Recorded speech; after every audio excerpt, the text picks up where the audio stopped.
my name's Josie. Welcome to my channel and to episode 2 of Everything Sewing. If you couldn't tell already, today we are going to be talking about sewing machines, their parts, their functions, as well as learning how to set up your sewing machine to actually start sewing. For home or domestic sewing, there are two main types of sewing machines. There are the mechanical machines like this Bernina 930, and then there are computerized machines like this Brother SE-400. For mechanical sewing machines, they are the traditional or original style of sewing machine. They have a basic motor with levers and dials that assist with changing the sewing settings, as well as drives the needle down and moves the fabric forward. Computerized sewing machines here use the exact same motor to drive the needle down, move the fabric forward. They just utilize newer technology like screens, programmable settings, automatic and memory functions to change your sewing settings. These machines also have a larger range of stitch patterns and are typically equipped with embroidery or quilting capabilities. Now obviously you probably have a different machine than what I am showing you today. If you're going to follow along, or in the future just in general, I do recommend that you have a manual on hand. So for this video, if I end up talking about something and you end up having something completely different, you can refer to your manual to try to figure out what differences there are between my machines and yours to get a better understanding of how your machine works.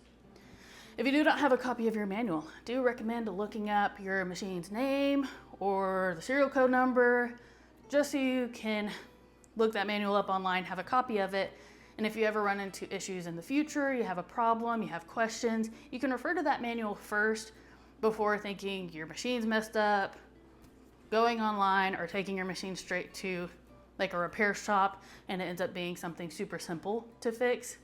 Just refer to your manual first if at all possible. I do want to note that this is not a pros and cons, who's better, who's worse type of situation. These are just completely two different machines, and I wanted to give you the option of understanding those two different types of machines without having to maybe purchase them or without having to look up multiple videos. So not a pros and cons, who's better, who's worse, just mutual understanding. Now that I got that out of the way, let's get started. Let's go.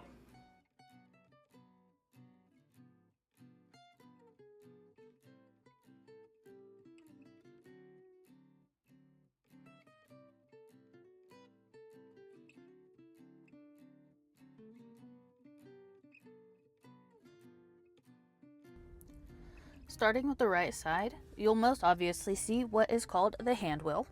This helps raise and lower the needle one stitch at a time. Most machines, this one included, the wheel should only be turned towards you or counterclockwise. If the needle does get stuck, you can also use the wheel and jiggle it back and forth a few times to dislodge the needle from the stuck position. Next, you'll see the card slot, which in this case is for the embroidery memory card, as well as a jack for a computer, which is just a more direct way to add embroidery stitches to the machine. Here is an air vent, and just like any other electronic device, should not be covered to allow adequate airflow and to prevent from overheating. The bottom three parts right here are the most necessary to start sewing, which is the power switch or the on-off button. The circular jack right here is where the foot pedal is plugged in at, and then this oddly shaped jack is where the power cord is plugged into. Moving to the back side of the machine, the only thing that's really shown on this back side is this little lever right here. It is called the drop feed lever, and it helps lower and raise the feed dogs, which the feed dogs are what help guide the fabric when you are sewing. Typically, you will always have the feed dogs engaged unless you're doing free motion embroidery or quilting, or if you're doing like darning, mending, or just sewing on buttons. You can also see up here at the top, there is the handle, literally just to carry the sewing machine. Onto the left side here, we have a thread cutter. Pretty self-explanatory. You just cut the thread with it. And then there is also this little lever, which is called a needle thread lever. You end up placing the thread correctly, which I'll show you all that later. Place the thread correctly onto the part, and when this lever ends up getting pushed down, the machine should successfully be able to push the thread through the needle. so then you can have a threaded machine. Then there is also this flatbed attachment, which can be removed so you can sew like cylindrical pieces like a collar, a cuff, and you can also switch out the attachment for the embroidery unit in this sewing machine as well. Onto the big daddy, aka the front. First thing I'm going to show y'all is the tension dial. You just move this to the left and to the right, and the number follows the tension amount. So a smaller number will have a lower tension, a higher number will have a higher tension. And typically you will have a lower tension if you are sewing lighter fabrics, and a higher tension number is for thicker fabrics. In most normal fabric situations, your tension would sit right at the middle number. However, this machine, its normal tension is set at a 2, which I can't really explain why it's a normal tension at a 2. That's just kind of how it is. So always double check your machine just to figure out what tension works best in a quote-unquote normal situation. So like just 2 pieces of like thin or regular cotton. Figure out where your tension is most even in that situation. Next, we have these set of operation buttons. There is the needle button, which either sets the needle into a lower or raised position. On this machine, if you end up pressing the button twice, it will also sew 1 singular stitch. Then there is the scissor button, which is the thread cutter button. When you're done sewing, you can click that button and the machine will cut both the upper and bobbin threads without any issue. Then the U-turn button is called the reverse stitch or the reinforcement stitch. When you click that button, the machine will back stitch or stitch in the opposite direction. It can also do a reinforcement stitch, which is when a few stitches are completed in the exact same spot right on top of each other. The slider here to the right controls the sewing speed, so it goes slow, then regular, and then fast. And then the up arrow button is the start or stop button, and it can only be utilized when the foot pedal is not plugged in. It also has a color code system, so red means the machine can't sew, green means that the machine is ready to sew or is sewing, and orange means the bobbin winder is in use. Now on to the actual sewing area.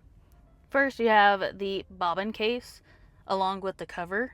To take off the cover, you pull that little gray piece and the bobbin case will pop up. That is where you can drop the bobbin right in. You can pull it out as well. Just make sure when you are using the bobbin in the bobbin case, you use the specific bobbin that is for your machine. So if you have a plastic bobbin, there is a certain style bobbin that is supposed to go with your machine. You cannot interchange a metal bobbin with a plastic bobbin in any case. Following the diagram, you can move the bobbin thread around until here, and then you can cut that extra bit off and put the bobbin cover back on. This section right here is the needle plate. It provides the guides to the right for your seam allowances. We also have the needle, which can be removed and switched out by unscrewing it from the screw right here on the right side. And it's kind of hard to see from this angle, but there is a metal piece right above the needle that sticks out just a little bit, and that is where the upper thread will sit behind, and that will help guide the thread to go straight down instead of going in at an angle. Behind the needle screw is the presser foot lever. It raises and lowers the presser foot. And when the presser foot is raised, you can hit this black button on the back of the presser foot holder, and it will release the presser foot where you can change the foot out as well. And then this little gray piece right here is the buttonhole lever. You can pull that down when you are sewing buttonholes and bar tacks. When you use a buttonhole foot, it kind of just acts like a little stop gauge when using the buttonhole foot. Then moving on to the operational panel or the screen, we're going to start with the never changing buttons on the right side. So on the top left is the back button, just like you use on practically everything on your phone. You just go back. Then below that is the left and the right arrow buttons. They literally just move the sewing options to the left or to the right. However, they act more like a tab button, because if you hit the arrow, it goes to the complete next section of stitch options instead of just the one that's right next to what is highlighted. The bottom left button is a memory key, and it's really only useful when you want to save an embroidery piece that's been altered into the machine's memory. So if you change the stitch amount, the sizing, anything that you change in embroidery setting, you can click save on the little memory key and it will override the default settings. The top right button is called the utility stitch. It will take you back basically to like the sewing stitch options. Anything sewing, buttonhole wise, that's what it will revert back to. Below that is the embroidery button, and it will take you to all of your embroidery stitch options. The paper with the list button is the settings where you can change the needle position, width control, buzzer sounds, and more. And the bottom right button is basically the sewing machine's version of a help desk. It provides explanations for simpler issues that you may run into, like if you have issues winding the bobbin, threading the machine, and more. Now we are going to be looking towards the screen. As you can see here, we have a top section, a middle section, and a bottom. We're going to start with the top section here, looking at the left, and it shows the presser foot. To the right of the presser foot, you will see some stitches. And the presser foot will change depending on what stitch is chosen. So if you pick a different stitch and it requires a different foot, it will show that right there. So right here we have a J with a straight stitch, but if we switch to like a zigzag, we may get a presser foot letter G recommendation. And following along the top right, the needle shows what position the needle is sitting in, along with showing if it is utilized for a single or a twin needle. Then there is also the reverse stitch that is also just shown on the screen, as well as the automatic thread cutting button is also shown on the screen just to the right of that. Below the thread cutter button is the horizontal mirror image button.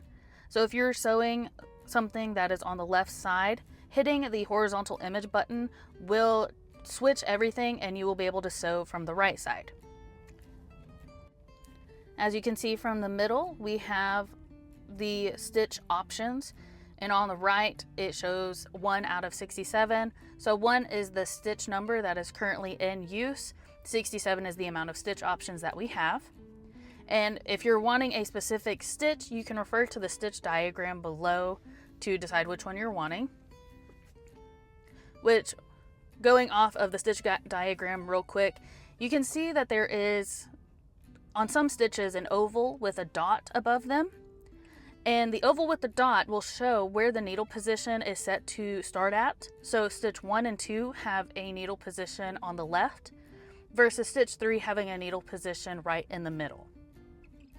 Now on the bottom, this number right here refers to the stitch width, or how wide a stitch would be. And then this right here shows the stitch length, so how many stitches may happen within an inch or millimeters depending on how your system is set up. And to change these settings, you can click the button over here on the left. If you click the plus and minus under the width and the length, it'll obviously change the settings there. And then clicking reset will just reset the stitch back to its default setting. However, if you change the settings and click the memory button, it's basically like a temporary override. So that stitch will have the settings that you changed it to until the next time you end up clicking the reset button, which then, once that's clicked, it will then go back to its default settings. Lastly, you can see here there are 2 different button options that can use either a single needle or a twin needle. Make sure that you are on the correct needle when sewing, otherwise it could end up messing up your machine. Now to the top of the machine, this is where our thread is going to sit. And on this machine specifically, the thread actually sits on a horizontal spool instead of a vertical spool, which just means that there has to be a spool cap placed on top of the thread to hold the thread in place.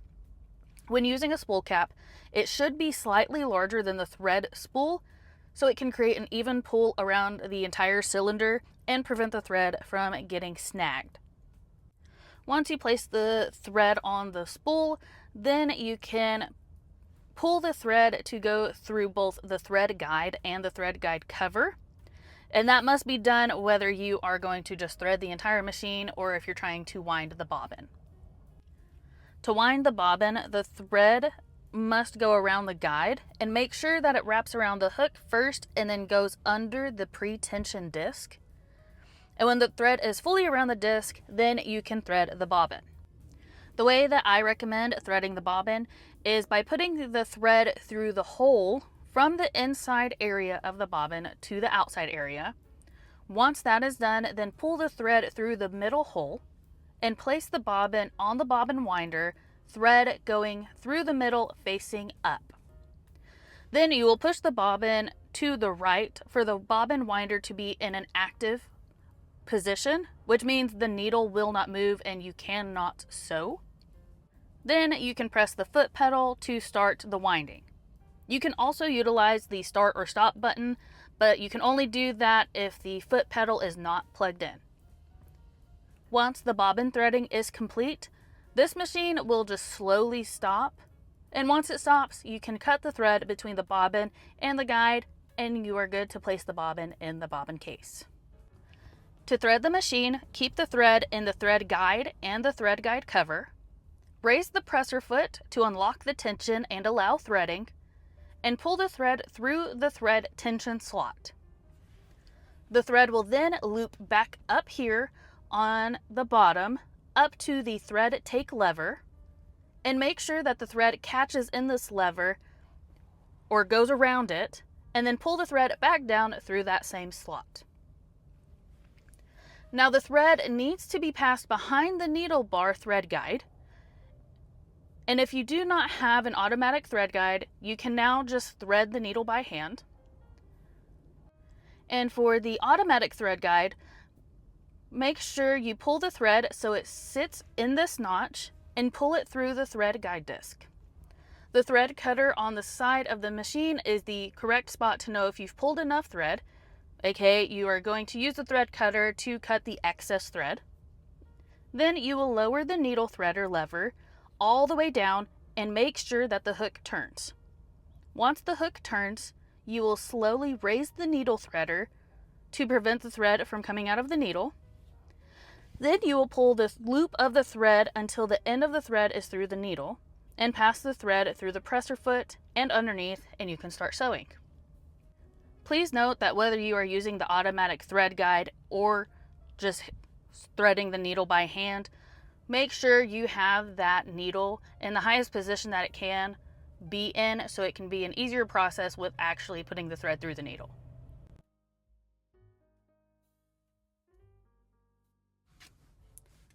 Starting on the right side, we have the hand wheel, which when moved raises and lowers the needle and helps create the stitches. You can move the hand wheel to lower the needle by moving it toward you in a counterclockwise position. If you ever end up in a jam and the needle gets stuck in your fabric, you can jiggle the hand wheel as well, back and forth to help dislodge the needle from the fabric. The knob right below the hand wheel is the power switch, and if you look closely, you should be able to see that there are two different on knobs. The first one is the full power or the maximum speed. The second power is the half circle, which shows that you would be running the machine at a half power or a reduced sewing speed, which is best for beginners or when dealing with difficult fabrics. The jack at the bottom is where the foot pedal is connected, which you use the foot pedal to press down and help create your stitches when sewing. Moving to the back side, at the bottom here we have the power jack, which is where you just plug in your power cord. Then up at the top we have two thread spool holders with a thread guide as well over here on the back, which we will get into a little bit later. If you look at the sewing area right here as well, we also have a lever that helps raise and lower the presser foot. Moving to the left side of the machine, we have a switch for the light to turn it on and off. And this is also the side where you can remove the sewing table attachment to allow the free arm for sewing circular pieces like cuffs and collars. Now moving on to the front, where practically everything is located on this machine, We will start with the right side, and the top right dial will have two different knobs. The middle knob changes the needle position from the left to the middle and to the right. And then the outside knob changes the stitch's width, so how wide the stitch would end up being when sewing. The dial below is the buttonhole knob, and on this machine, the buttonhole runs on a 5-step system to help create the full buttonhole. The third dial has two separate purposes. The first being the stitch length changer, so you can change how long a stitch would end up being. You can also push the knob up to help create the back stitch or reverse stitch. When pushing the knob up, it does not have a lock position, so if you're needing to do a back stitch, you would have to make sure you hold that knob up as well. And then the bottom dial will also have two separate knobs as well. The inside dial switches the stitch options from the green stitches to the red stitches. And then the outside knob switches the machine from a sewing system to a darning system. This can also be known as the feed dog knob. Feed dogs are used to help move the fabric forward. And when the system is switched to a darning system, the feed dogs will then be dropped down to where you can have free motion sewing, darning, mending, and sewing on buttons. Now, if you look just below this dial, there is also a hole, which is where the presser foot lifter is inserted. I also call it like a knee lifter. So you insert the presser lifter with a left angle. So then you can press the lifter with your knee to the right, and the presser foot will then raise. This is also not a lock position style lifter, so whenever you push the lifter with your knee, as soon as you let it go, the presser foot will go back down. Lastly, down here on the bottom, you can also see measurements or a little ruler, which is quite handy, and I have used it a few times. However, if you're utilizing the sewing table attachment, it is quite a pain just because it is hard to see the measurements that you're taking from underneath. Now, above the sewing area is the last knob, and it's kind of like another stitch length setting. So when the knob is in the up or vertical position, the system is set to a regular stitch level. So then you would follow the stitch length that is onto the right side of the machine. If you turn the knob to the right, then the machine changes to what is called an automatic long stitch. The difference between this and the regular sewing is that the machine will skip every other stitch, which will allow, in this setting, the longest stitch to be able to be at 8 millimeters. If you turn the knob all the way to the left, you will be switched over to a basting stitch option, in which the machine only sews every 6th stitch, allowing the longest stitch to be 2.4 centimeters. The basting stitch option is for only a temporary stitch. Typically, you only use this stitch to hold fabric together until the final stitch is sewn down. Now to the bobbin area. This machine has the bobbin sitting in a vertically position in a bobbin case.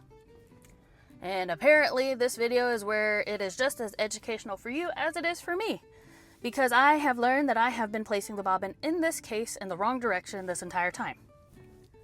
The correct way to put the bobbin into the case is with the thread going in a counterclockwise position away from this metal slot. I've always put the bobbin in to where it follows the path of the slot because I didn't really read that part of my manual. So always read your manual, people. To be fair, I did take a test, a little fabric test piece, and I tried both directions to see if there was like much of a difference in terms of like tension or just sewing in general. And there was the tiniest bit difference in tension, and it was only noticed whenever I ended up seam ripping the thread, just to see if I could tell if there's anything. So my machine's still fine. I'm still probably going to keep putting my bobbin in the same direction. However, if you're wanting to make sure you do everything correctly, like to a T, double check your manual and make sure you put your bobbin into the bobbin case correctly. If you also look at the bobbin case, there will be a hole up in the finger, which is where the bobbin thread is passed through only when you are sewing buttonholes. The reason you put the thread through that little hole on the finger is to increase the tension and to help create tighter and more rounded stitches. So now once you put the bobbin in the bobbin case, you can place the case back into the spot here with the spherical metal piece sitting in the middle of the bobbin case. You would then lift the latch and push the case back in until it kind of pops into place. Now moving to the sewing area, we have the needle plate, which if you looked at the computer machine, the needle plate is way smaller than the previous one. And the guides on this machine as well are not numbered. The presser foot can be lifted by the knee lift and also the lever on the back. And to change out the presser foot, you would fully lift the presser foot with the lever on the back and raise this clamp lever off to the side, and the foot can then be removed and replaced. As you can tell, this machine's foot is the entire shank and the foot instead of just the foot area. If you want, you can look it up. There is an adapter that you can buy to where you can use newer feet on the machine like this. Basically, you would buy like the shank with an adapter where you can switch out just the feet. And then there is also the needle. To change out the needle, you would loosen the needle clamp with the screw that is on the right side here. And when you are inserting a needle, make sure that the needle has the flat shank side facing the back, and the needle is fully inserted to the top before you tighten it into place. There is also a metal hook up here at the top of the needle area, which is called a needle holder thread guide. This makes sure that the upper thread will always be piercing the fabric straight up and down instead of at an angle. Now this machine is set up for the needle to always be at the most up position. But if you're ever needing to have the needle be in a down position, you can crank the hand wheel, or I have also learned that you can press on the foot pedal using the back of your heel. So you'd be on the back side of the foot pedal, or the part of the foot pedal that's like closest to you. You'd press down there, and that automatically puts the needle into the most low position, so down into the fabric. And then you can press on that back part of the presser foot as well, and it would lift the needle back up to the furthest up position. Now to the top side of the machine, we can finally see all of the stitch options. The left side are for the red stitch options, and the right side are for the green stitch options. If you are curious, the red stitch options are more for seams and hems, whereas the green stitch options are more of a universal or basic style of stitches, and also includes all of the decorative stitches as well. The lever on the left side is the stitch selector, so basically you just push it to the right and you can go up and down to pick whichever stitch you're wanting. And then the right lever is called the changeover lever. And really that is only moved when the selected stitch is not a 0. Then the dial here to the left with the plus and the minus sign is the tension dial. And normal tension is typically in the middle, which is used for most medium weight fabrics. You can lower the tension number if you are dealing with lighter fabrics, and change the tension to a higher number if you're working with thicker or heavier fabrics. If you do work with a variety of fabrics, you may have to change this frequently, so always double check your tension and make sure that you are at the right tension number for what you're working with. Now, the last part on the front that I kind of purposefully skipped because there's not really a good place to talk about it is this that's called the pattern indicator, which helps shows how far a decorative pattern has been sewn.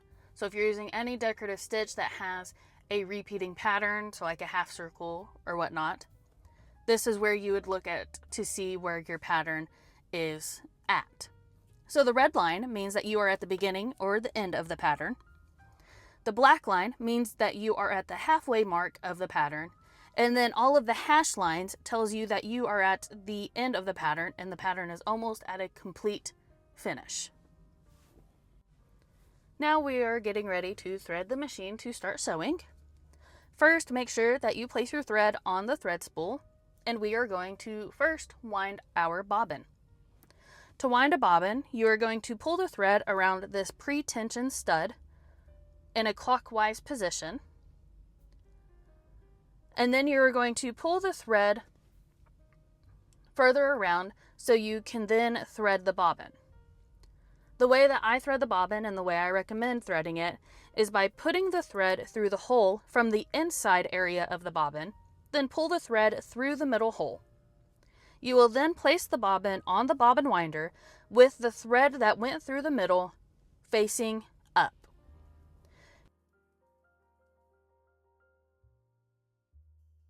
You will then push down the bobbin to engage the winding device. Once engaged, you can then press the foot pedal and it will start winding the bobbin. Once it is fully wound, the machine will automatically switch off and pop the bobbin up.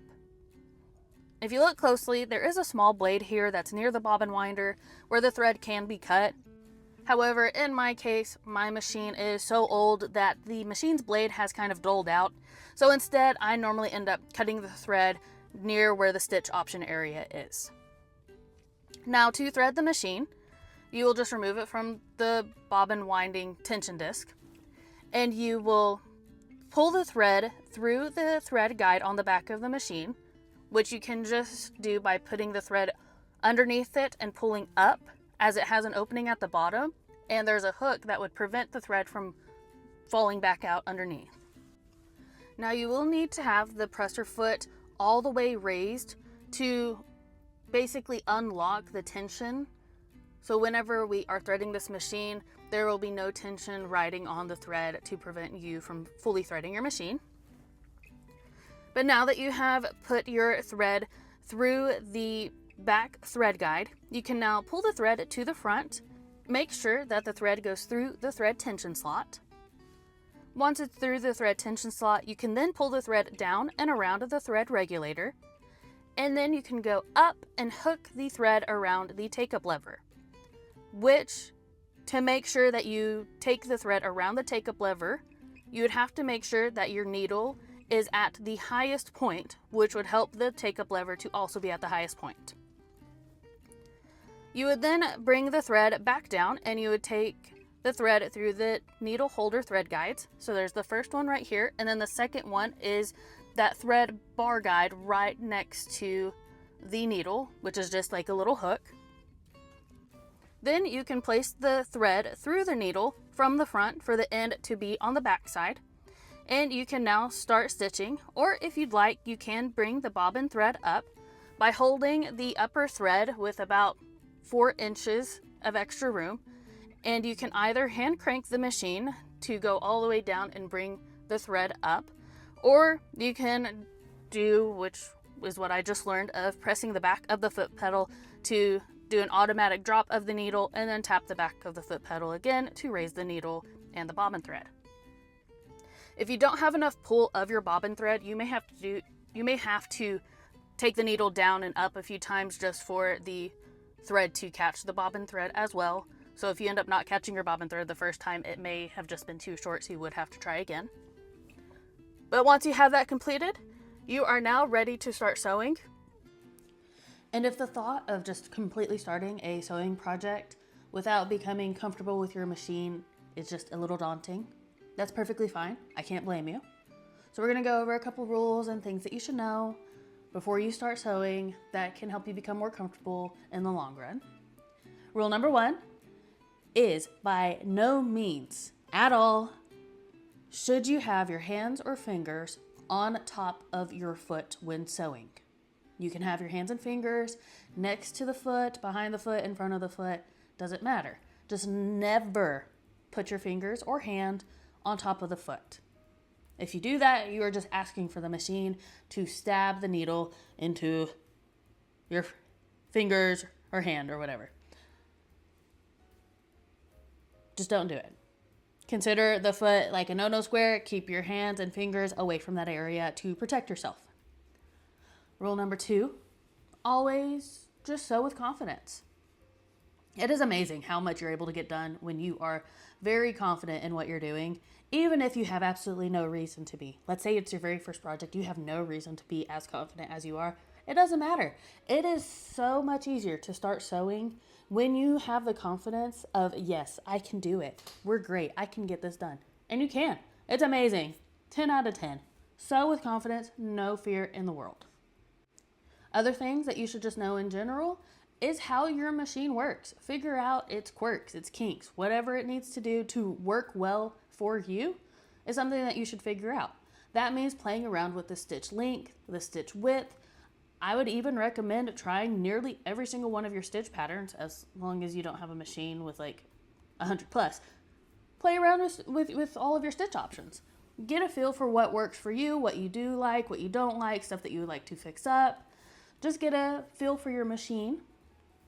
And if you haven't really sewn before, you can also create your own little sewing pattern like guides. You just draw straight lines, curved lines, sharp turns, whatever. You fill out a sheet of paper, just draw it, and then you sew straight over it. So then you can just, let's say you draw a straight line, you sew a straight line. You can get an idea of if your machine is actually putting the needle right in the middle of what you would believe is the middle. Figure out if your machine is set up to have a left needle position. Figure out if your machine actually does pull your paper a little bit to the left or to the right, so then you can have an idea of what you need to fix. Get comfortable with sewing on curves. Understand how you need to turn for a sharp edge, so you'd have to put the needle down and lift the foot to turn the fabric. All that good stuff is a great way to just understand your machine a little better and get more confident when it comes to sewing. If you are just starting out, always put the machine at the slowest setting. So then you are not so scared about the needle going in and out of the fabric super, super fast, because if you're not used to it, it is a little scary to look at the first time. And that's perfectly fine. What we're trying to do is make sure that you're comfortable when it comes to sewing. And your comfort is all that matters when the only person that's assisting you is the sewing machine. So now I have finished showing y'all everything about these 2 sewing machines. If y'all have any questions, please let me know down below. But other than that, that is the end of our video. I hope y'all have a great day, and I will see y'all next time. Goodbye.